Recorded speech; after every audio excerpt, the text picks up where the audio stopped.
Hey everyone, Ayush Thakur on this side and स्वागत है आप सभी का आज के नए मार्केट एनालिसिस वीडियो में। आज का डेट है 15th of June Monday and current time is 3:42 PM. Markets close हो गया है and after a long time markets जो सेलिंग मोमेंटम में था, ओवरऑल ग्लोबल सेंटीमेंट भी काफ़ी ज़्यादा, जैसे हमने देखा, चीज़ें अनबैलेंस थी। तो अभी फाइनली निफ्टी ने पॉजिटिव रिएक्ट कर दिया है। नियरली 400 पॉइंट्स का गैप अप आज के सेशन में देखने को मिला एंड मार्केट सस्टेन जरूर नहीं किया मूव को, लेकिन जो गैप अप है वो काफी सिग्निफिकेंट था। इसके बाद छोटा सा सेलिंग आया, बट फर्दर सेलिंग अभी फिलहाल जिस तरह के सिनेरियोज चल रहे हैं उसमें एक्सपेक्टेड नहीं है। आज के दिन भी गैप अप है। प्रीवियस डे पर भी देखेंगे तो एक काफी अच्छा पॉजिटिव मोमेंटम मार्केट्स ने किया, ऑलमोस्ट सेम अराउंड 400 पॉइंट्स का। एंड फिर अगेन गैप अप के साथ तो ओवरऑल जो फ्लो है it's now shifting from the selling side to the positive side. जो गैप अप है, एज वी ऑल नो कि अभी रिसेंटली अनाउंसमेंट हुआ जो वीकेंड था लास्ट सैटरडे संडे में कि यूएस ईरान वॉर जो है वो समझौता हो गया है, चीजें अब हॉल्ट पर आ सकती हैं, वॉर रुक सकती है, जिसकी वजह से एक positive impact overall global markets में देखने को मिला है। तो सेम निफ्टी भी पॉजिटिवली रिएक्ट किया है एंड हालांकि फ्राइडे के सेशन के दिन ही मार्केट्स गैप अप के साथ बाइंग साइड का मोमेंटम कर दिया था एंड डबल पॉजिटिव चीजें हुई। फिर अगेन मार्केट्स देखेंगे तो गैप अप होकर के यहाँ पर क्लोजिंग आया, बट जो थोड़ा सेलिंग है वो इतना सिग्निफिकेंट नहीं है एंड चीजें पॉजिटिव ही आगे एक्सपेक्टेड है।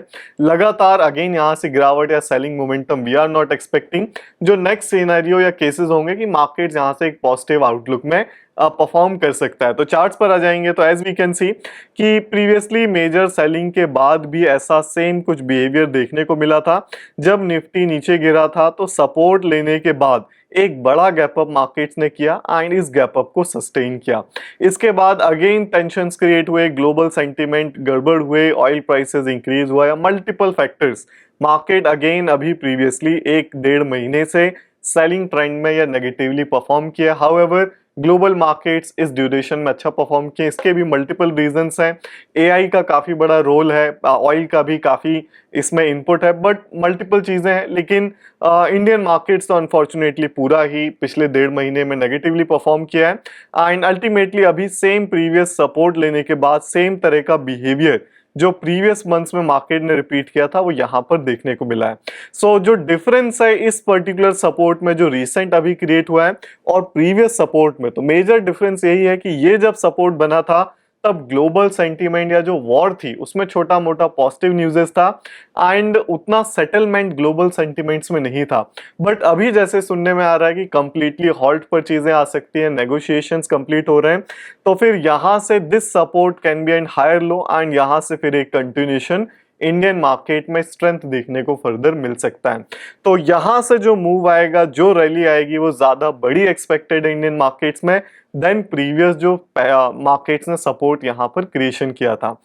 देखिएगा अब यहां से क्या क्या अपॉर्चुनिटीज है, मल्टीपल अपॉर्चुनिटीज है। जब भी देखिएगा निफ्टी फ्लो में आता है तब क्या होता है, निफ्टी क्या है, Nifty is an accumulation of 50 stocks या 50 स्टॉक का एवरेज जो परफॉर्मेंस है वो निफ्टी 50 है। तो जब मेजर कंपनीज मूव करती हैं तो they move cause of the reason और समथिंग इज बिहाइंड दैट कि ग्लोबल सेंटीमेंट अच्छा है या इकोनॉमी अच्छा परफॉर्म कर रही है, इनफ्लो ज्यादा, इन्वेस्टमेंट ज्यादा आ रहा है, multiple reasons can be there. But important क्या है कि जब टॉप मेजर कंपनीज अगर जब भागना शुरू करती हैं या चलना भी शुरू करेंगी तो जो बाकी स्मॉल कैप्स हैं, मीडियम कैप्स है, वो क्या करते हैं, निफ्टी को आउट परफॉर्म करते हैं। तो एक डेटा अगर लेंगे तो जो लास्ट सपोर्ट था यहां से जब मार्केट इतना सा सिर्फ रैली किया है तो मल्टीपल स्टॉक्स हैं जो काफी अच्छा आउट परफॉर्म किए एंड नियरली कोई 30%, 50%, 80%, इवन 100% का मोमेंटम मार्केट्स ने दिया है।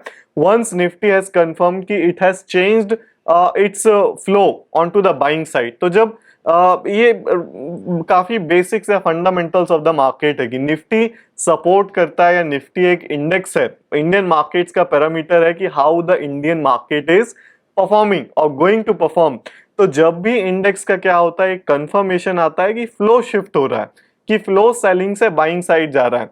तो नॉर्मल रिकवरीज में उतना एक्सेप्शनल स्मॉल कैप या मिड कैप रिएक्ट नहीं करेगा, बट जब फ्लो चेंज का कंफर्मेशन आता है कि सेलिंग साइड की ये नॉर्मल रिकवरी नहीं है, कि ये गिर रहा है तो रिकवरी आप देखोगे मल्टीपल टाइम आया है, तो एक एक दो दो दिन के रिकवरी में कुछ मेजर इंपैक्ट या मेजर मूव आपको स्मॉल कैप मिड कैप में देखने को नहीं मिलेगा। बट जब मेजर फ्लो चेंज होता है, फ्लो चेंज का कंफर्मेशन आता है, यहां पर कब आया था कि जब सपोर्ट के बाद ये गैप अप हो गया था 8 ऑफ अप्रैल को, और गैप अप के बाद फिर सस्टेन करना शुरू कर दिया, तो this was a major confirmation कि फ्लो जो सेलिंग साइड है वो चेंज हो चुका है, कि फ्लो ब्रेक देखने को मिला। तो जब फ्लो ब्रेक निफ्टी में आता है, फ्लो ब्रेक का कंफर्मेशन आता है, तब स्मॉल कैप और मिड कैप क्या होते हैं, जो स्ट्रॉन्ग स्टॉक होंगे जिनमें एक्यूमुलेशन चल रहा होगा, those will start to shoot up, या एग्रेसिव बाइंग उनमें होना स्टार्ट हो जाएगा। तो कुछ एग्जांपल्स अगर देखेंगे इस सपोर्ट के बाद हुए थे, तो कुछ स्टॉक्स मैंने ओपन किया हुआ है जिसमें सिमिलर काइंड ऑफ बिहेवियर देखने को मिला था, कि साइडवेज स्टॉक था, इसको रिफ्रेश करेंगे। फॉर एग्जांपल से HFCL, ऐसे काफी सारे मल्टीपल स्मॉल कैप्स या मल्टीपल आपको मिड कैप्स देखने को मिलेंगे, कि डेट देखेंगे मोमेंटम कब आना स्टार्ट हुआ है, वॉल्यूम इसमें एक्यूमुलेशन यहाँ पर चल रहा था एंड काफी 4-6 महीने से एक्यूमुलेशन चल रहा है, इसके बाद मूव कब देखने को मिला है।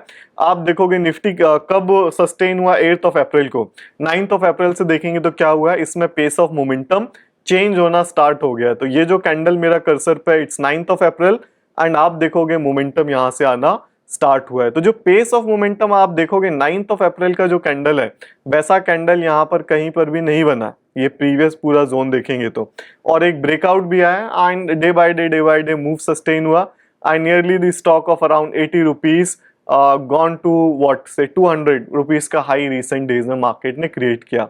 अगेन एक जो सेलिंग देखने मिला, इसने आउट परफॉर्म किया, मार्केट सेल ऑफ हुआ है, बट अगेन अब निफ्टी सपोर्ट दे रहा है। तो I am not predicting the future of the stock, just to tell you the example कि निफ्टी जब सपोर्ट करता है, जब कंफर्मेशन आता है, तो लास्ट जो डेटा है, बैक एंड डेटा अगर एनालाइज करेंगे तो कैसा मार्केट रिएक्ट करता है।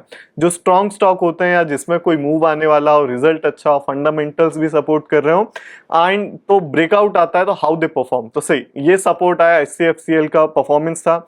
विद्या वायर्स देखेंगे सिमिलर, मार्केट्स नियरली से 2026 के जनवरी से साइडवेज है, एक्यूमुलेशन मोमेंटम कब आना स्टार्ट हुआ है, यहां देखेंगे 9 of April, same day similar to the HFCL। 9 of April से क्या हुआ, एक एक्सेप्शनल एग्रेसिव बाइंग क्रिएट हुई, ब्रेकआउट आया, day by day market sustain हुआ। तो निफ्टी के सपोर्ट होने के बाद इनमें क्या हुआ है, पुश आना स्टार्ट हुआ है and again this stock of around 60 rupees gone to nearly 120।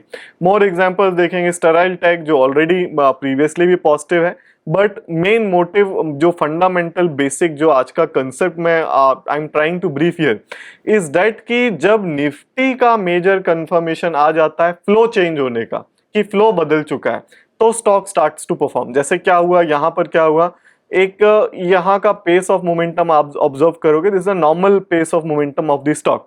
However previously का जो पेस ऑफ मोमेंटम है प्रीवियस ईयर का, इसका भी एक एक्सेप्शनल जो ब्रेक है वो नियरली फेब मंथ से आना स्टार्ट हो गया था। बट एक और जो आप पुश देखोगे वो कहां से आना स्टार्ट हुआ है, सेम डेट देखेंगे 9 of April, same day all stocks, कि जब निफ्टी का कंफर्मेशन आ गया, सस्टेन होना स्टार्ट हो गया। तो साइडवेज था, पेस ऑफ मोमेंटम यहां भी आप देखोगे डिफरेंट है, 9 ऑफ अप्रैल से क्या हो गया, डिफरेंट हो गया। पेस ऑफ मोमेंटम से कहने का मतलब क्या है कि एक ही दिन में एक ही टाइम ड्यूरेशन में कैंडल ज्यादा बड़ी बन रही है, ज्यादा मोमेंटम हो रहा है। पेस ऑफ मोमेंटम, पेस क्या होता है, मोमेंटम की वेलोसिटी को पेस कहते हैं, या तो वही सेम चीज है कि पेस ऑफ मोमेंटम क्या हो रहा है, वोलेटिलिटी या स्पीड मार्केट्स की चेंज हो रही है, कि सेम टाइम में ज्यादा मोमेंटम कर रहा है। तो सेम स्टेराइल टेक के साथ हुआ, हालांकि काफी एआई का भी इसमें रोल है। तो वही चीजें, fundamentals also play a major role, but major जो कंसेप्ट है कि जब निफ्टी कंफर्मेशन आएगा, strong stocks will start to move. कि जब निफ्टी जब गिर रहा था, हमें कंपैरिजन एनालिसिस भी मैंने काफी बताया हुआ है चैनल पर, डाइवर्जेंस बताया हुआ है कि जब निफ्टी अंडर परफॉर्म कर रहा हो और स्टॉक में एक्यूमुलेशन आउट परफॉर्म कर रहा हो, तो ऐसे स्टॉक क्या करते हैं, और तेजी से मूव करते हैं जब निफ्टी भी बाइंग साइड का मूव स्टार्ट करने लगता है। क्यूपिड देखेंगे, सिमिलर क्यूपिड का भी है, 9 ऑफ अप्रैल ये कैंडल है, इसके बाद सस्टेन हुआ, ब्रेकआउट 17 ऑफ अप्रैल में देखने को मिला। ये साइडवेज मार्केट था, अगेन 16 ऑफ अप्रैल को क्या हुआ, ब्रेक आया, मार्केट सस्टेन्ड हियर। सो ये कुछ एग्जांपल्स थे। अब देखिएगा कि ऐसे कई, मैं तो पूरे देखिए काफी मेजर स्टॉक जिनमें परफॉर्मेंस आ रहा है, जो कैसा परफॉर्म कर रहे हैं, मैं तो सारी चीजें ऑब्जर्व करता हूँ, बट मेजर कंसेप्ट जो है वो यही है कि अगर निफ्टी यहां से अलाइन होता है, एक बाइंग फ्लो आना स्टार्ट होता है, तो भले निफ्टी में बहुत ज्यादा मोमेंटम ना भी आए, तो भी क्या होगा, स्मॉल कैप्स मिड कैप्स काफी अच्छा परफॉर्म करते हैं या निफ्टी को आउट परफॉर्म करते हैं। तो काफ़ी एक लंबे समय के बाद ये जो पूरा है नियरली से अप्रैल मई और जून 1.5 महीने के आसपास के बाद निफ्टी अगेन सपोर्ट ले रहा है और एक पैटर्न फ्लो का जो ब्रेक का कंफर्मेशन है वो आने लग रहा है। सो होपफुली यहाँ से मार्केट सस्टेन होगा। नेक्स्ट सेशन में भी जिस तरह के स्टॉक्स परफॉर्म कर गए आज के दिन या प्रीवियस 2 सेशंस में, वहां से यही एक्सपेक्टेड है कि काफी अच्छा स्ट्रेंथ है एंड मार्केट्स यहाँ से सस्टेन कर जाना चाहिए। सो नेक्स्ट डे में हमारा जो ओवरव्यू रहेगा वो काफी बेसिक सिंपल रहेगा कि we are expecting only buying side cases here, कि सिंपल जो 3 केस होते हैं बाइंग साइड के वही हम एक्सपेक्ट करेंगे। No selling side expectation for the next session. तो सबसे पहला केस क्या है, थोड़ा बहुत नीचे गिर जाए तो जो भी सपोर्ट बनेगा वही इंट्राडे का लो एक्सपेक्टेड होगा, वहां से मार्केट में रिकवरी एक्सपेक्टेड होगा। सेकंड केस इज साइडवेज भी ओपन होता है तो भी we are expecting recovery here. Third case is कि अगर ऊपर चला जाता है, गैप अप हो जाता है, बाइंग आने लगती है तो क्या एक्सपेक्टेड होगा, जहां भी रेजिस्टेंस लगाएगा या एग्रेसिव पार्टिसिपेशन का भी सोच सकते हैं। रेजिस्टेंस के बाद दोबारा रेजिस्टेंस टेस्ट करेगा तो again a continuation will be expected from that particular point. तो तीनों केसेस बाइंग साइड के हैं, मतलब we will see how the market reacts. Buying side जाएगा तो और जब हाई लेवल होल्ड करेगा। जो लास्ट केस है इसमें थोड़ा कॉशियस रहने का जरूरत है कि ऊपर जाने के बाद ऐसा ना हो किसी कुछ अभी कोई नेगेटिव न्यूज आ जाए, जैसे काफी अनसर्टेन है तो हो सकता है ऊपर जाने के बाद भी गिर सकता है थोड़ा बहुत। बट एक regular sell off session I am not expecting, होता भी है तो मेरा 0 पार्टिसिपेशन है। यही 3 केसेस हैं, 2 केसेस क्लियर कट हैं। थर्ड केस में थोड़ा ध्यान रखना है कि हाई लेवल जाए तो जब होल्ड करे कंफर्मेशन आए then we will try to participate in that. So ये था निफ्टी का overview. I hope you all enjoy today's video. तो मिलते हैं आप सभी से नेक्स्ट वीडियो में। Till that bye to all and see या।